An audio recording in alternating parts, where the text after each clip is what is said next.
Hi everyone, I'm Jahnavi. I'm making a series of videos on studying abroad. A lot of people have been asking me questions and I'm going to try to take one question at a time.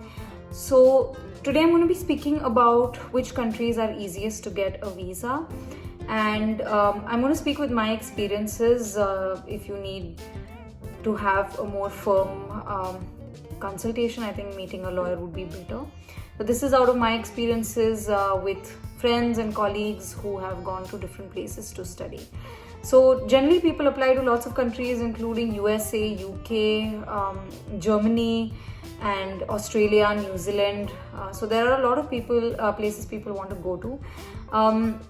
And it's important to know what I feel one most important thing is, which is a place that offers you permit to work, because especially if you are paying for your education, if you end up going to a place which does not give you work permit, it becomes very difficult, because when you come back to India, that's going to be very expensive. Like for example, if you see $1 is 74 rupees, right? Sometimes 76. It just keeps fluctuating, but it's huge. And no matter what you do, it becomes very difficult to make up for that amount that you spend on your education. Generally what people spend is what international students spend is generally 3 times more than students who are residents of that country that you're trying to study in.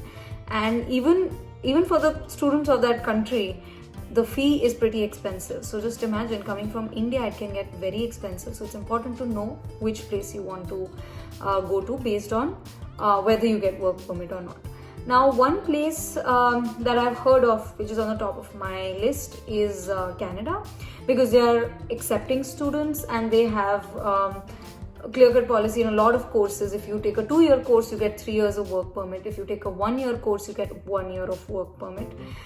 Generally, people choose 2-year courses because 3-year work permit, and then the country also gives you an opportunity to settle down there.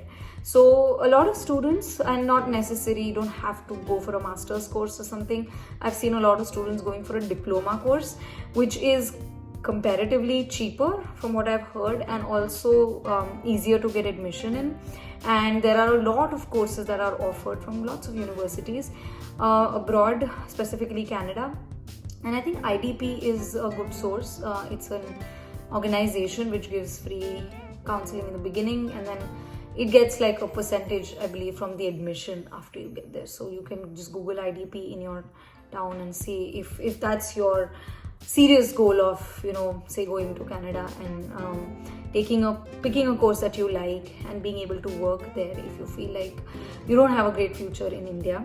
In the same way, in America, you need to be careful from there are some STEM courses which give you permission for 3 years to work, and the other courses, a lot of times a work permit depends. So some people get like this CPT, OPT, which is like OPT is an optional permission to work, but not every course has it. So it's very important for you to know what opportunities are there. In a lot of cases, to get an H1B, which is a work permit, there is a lottery system and you get 3 opportunities, and if you get in, it's great, you can work here. And then H1B is like a whole other process. So H1B is a visa on which you can work after you finished your education. But a lot of people, have also heard, may try 3 times and still not get their name in the lottery, and they may have to go back to India. So again, it's very important to know what your course is,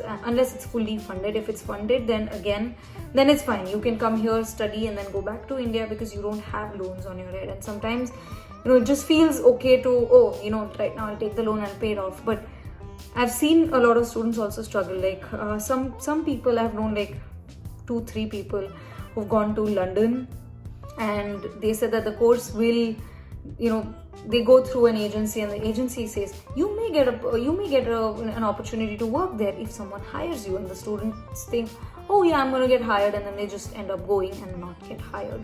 So coming back to India, again, you spend a good amount of money in that time, at least 30, 40, 50 lakhs sometimes, and coming back to India and then trying to make it up may not necessarily work. And then a lot of times, in case of trying to become a professor, if you want to give the NET exam, I've seen friends who say that their course, their masters was not valid. So either they need to do it again in India, or they have to find out ways of getting it converted. So it's a big struggle.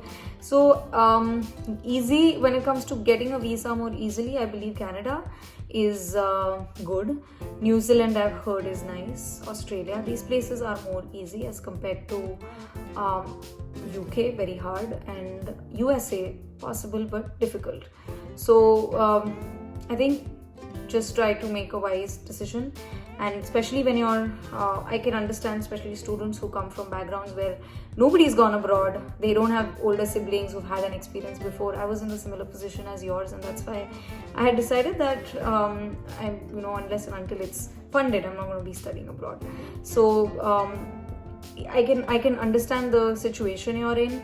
And at that time, especially when you go and seek out to agencies, and I've seen some YouTube channels, people are making, they're just making money out of this, and they don't need to charge so much, and the amount of money that they're charging. So I'll try to provide as much information as I can for free, because I can understand that there are capable students out there who love to study, want to study, but they don't have the right guidance. So I'll try to do my best, but it's important that you know. And no matter what, some agencies might just be like, oh, you know what, this is going to work out. I'm not saying all are like that. But some of them, it'll happen, that'll happen. That's what they say. And it's not necessary that it works out.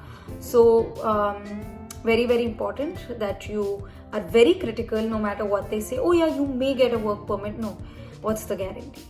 Okay, in a place like Canada, for example, I have known friends who've come here and they know for sure that they're going to get a 3-year work permit. So even if they spend money, even if they take a loan, they know that they're going to recover it. And they're also going to get opportunities to work while they're studying, so they can at least pay for their basic living costs. So that is the most critical aspect, I feel, in knowing in visa, not just in terms of getting visa as a student, but also in terms of visa for work, unless it's fully funded, or if it's like a Fulbright scholarship or something like that.